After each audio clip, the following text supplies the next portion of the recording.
Hi friends, இன்றைக்கி பிடி கொழுக்கட்டை செய்ய போகிறேன். பிடி கொழுக்கட்டை எப்படி செய்யணும் பார்க்கலாம் வாங்க. 1 கப் பச்சரிசி மாவு எடுத்திருக்கேன்.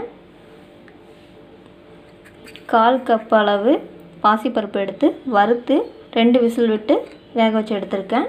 இப்போ பச்சரிசி மாவை வறுத்துக்கலாம். ஒரு கடாய் எடுத்துக்கிட்டேன், காஞ்சிருச்சு.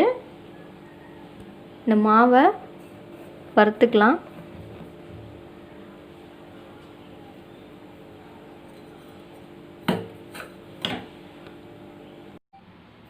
மாவு வறுத்தாச்சு, ஸ்டவ் ஆஃப் பண்ணிடலாம். ஒரு பாத்திரம் எடுத்துக்கிட்டேன். மாவு அளந்த கப்பில் நான் 1 கப் வெல்லம் எடுத்திருக்கேன்.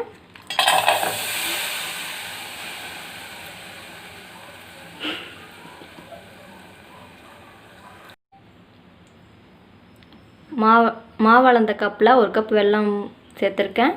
அதே அளவுக்கு தண்ணி சேர்த்துக்கலாம். கொதி வரட்டும். 3 ஏலக்காய் தட்டி வச்சுருக்கேன், அதை இதில் போட்டுடலாம். பாகாகட்டும். வெல்லம் பாகாயிருச்சு, இதை எடுத்துடலாம். மாவு வறுத்த கடாயை ஸ்டவ்வில் வச்சிடலாம்.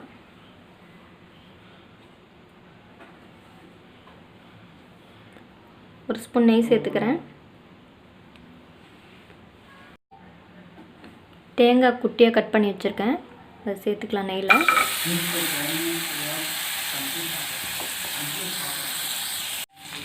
கொஞ்சம் திருவுன தேங்காய், அதையும் இந்த தேங்காயோட சேர்த்துக்கலாம். இதை வறுத்து எடுத்துக்கலாம். தேங்காய் வறுபட்டுருச்சு. இந்த தேங்காவோட இந்த வெள்ளைப்பாகை வடிச்சுக்கலாம்.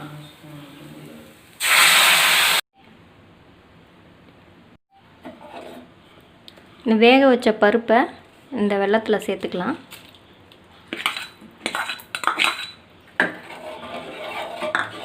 நல்லா கலந்து விட்டுக்கலாம். இந்த வெள்ளைப்பாகில் வறுத்து வச்ச மாவை கலந்துக்கலாம். கொஞ்சம் கொஞ்சமாக மாவை அப்படியே கலந்து விட்டுக்கலாம், கட்டி ஆயிரும். ஒரு ஸ்பூன் நெய் சேர்த்துக்கிறேன். மாவு நல்லா கட்டி ஆயிருச்சு, ஸ்டவ் ஆஃப் பண்ணிக்கலாம். கொஞ்சம் சூடு ஆறட்டும். சூடு ஆறினதும் கொழுக்கட்டை பிடிச்சிடலாம். மாவை சின்ன உருண்டையாக உருட்டி எடுத்துக்கலாம். ஒட்டாமல் இருக்கிற கையில் கொஞ்சம் நெய் தடவிக்குங்க. இந்த மாதிரி உருட்டிட்டு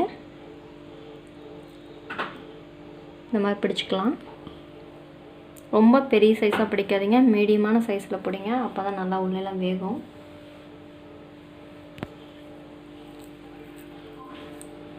இது போல் மொத்த மாவையும் உருண்டை பிடிச்சி பண்ணிக்கலாம்.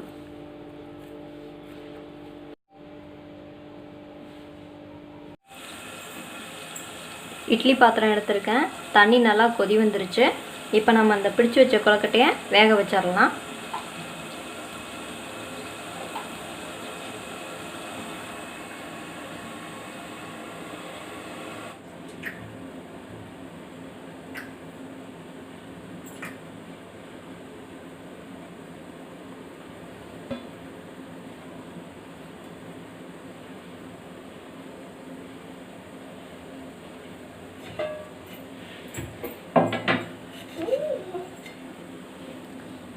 மூடி வச்சிடலாம்.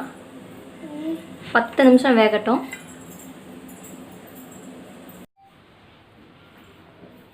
பத்து நிமிஷம் ஆயிடுச்சுங்க. கொழுக்கட்டை வெந்துருச்சான்னு பார்க்கலாம்.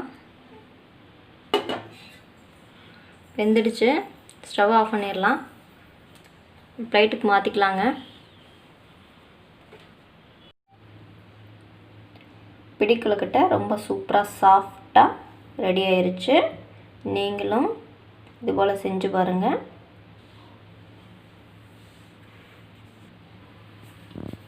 பிடிச்சிருந்தா லைக் பண்ணுங்கள், ஷேர் பண்ணுங்கள், கமெண்ட் பண்ணுங்கள்.